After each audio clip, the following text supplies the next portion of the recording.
This lesson is on adding probabilities. The key thing to understanding adding probabilities is events that are mutually exclusive. Mutually exclusive means two things that cannot happen at the same time. Now, before we talked about the probabilities before you were born, there was one probability of whether you would be born a boy. There was another probability of whether you would be born a girl. Those are mutually exclusive events. When you're born, you can be born a boy or you can be born a girl, but you cannot be born both a boy and a girl at the same time. Now, I realize there's a few exceptions to that, but we're not going to engage that discussion. We're just going to talk about the general understanding is that when you're born, you're either a boy or you're a girl, okay? And you're not both. And that is mutually exclusive. So if events are mutually exclusive, the steps are to find the probability of the first event as a fraction, and then find the probability of the second event as a fraction, and add the probabilities and simplify. So I have a number cube here, and it has 6 numbers on it, and we can spin that, and it landed on a 1. So we're going to find the probabilities of finding rolling an even number or an odd number. So we have 1, 3, and 5. Those are our odd numbers. And we have 2, 4, and 6. Notice there's nothing in between here because these here are both these are mutually exclusive. These are all odd numbers. These are all even numbers. They're not the same. So the probability of drawing an odd number, of rolling an odd number, is 1 out of 6 because there are 6 numbers on here. And I'm sorry, it is not 1 out of 6. It is 3 out of 6 because there are 3 odd numbers here. The probability of rolling an even number, 1, 2, 3, again is 3 out of 6. And we can add these two together. Now, in this case, these the numerators are already the same, so we have a common denominator. I'm sorry, I said numerators, didn't I? We have a common denominator. The denominators are the same, so that is 6. And we can add 3 plus 3 is 6. And as a probability of 1, you will roll either an even or an odd number. And that makes sense. You will either roll an even number or you will roll an odd number. So you're definitely going to roll a number. It's not like you're going to roll a letter. So let's change it up a little bit.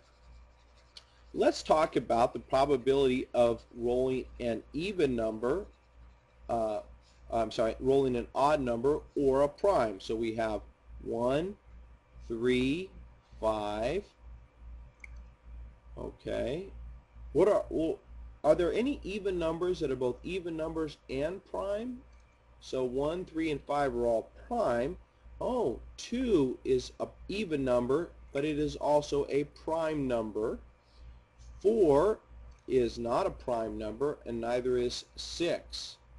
These are not mutually exclusive. You can roll a number that is both an even number and a prime, and so this here we would say is not possible to roll mutually exclusive events.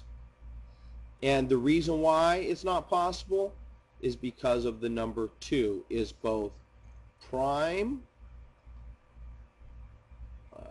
This new slate is going to drive me crazy. Prime and even. Okay.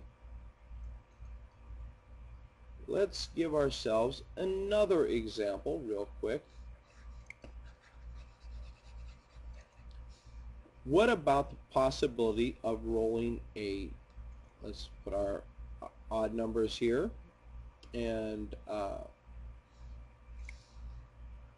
let's talk about the probabilities of drawing either a 1 or an even number. So there are 3 even numbers, but there is only one 1 on this. So my odds of rolling a 1 are 1 out of 6. And it is mutually exclusive from even numbers because 1 is not even. And even numbers do not include 1. And this here is 3 out of 6. So again, we have common denominators. We have common denominator, so our denominator is 6, and 3 plus 1 equals 4. Let's go ahead and let me write this in, that we are adding these together. We have to have common denominators. So 6 we already have. 1 plus 3 is 4, so 4 6, or we can simplify that down with a magic 1 of 2 over 2. We're going to divide by 2 over 2, same as dividing by 1.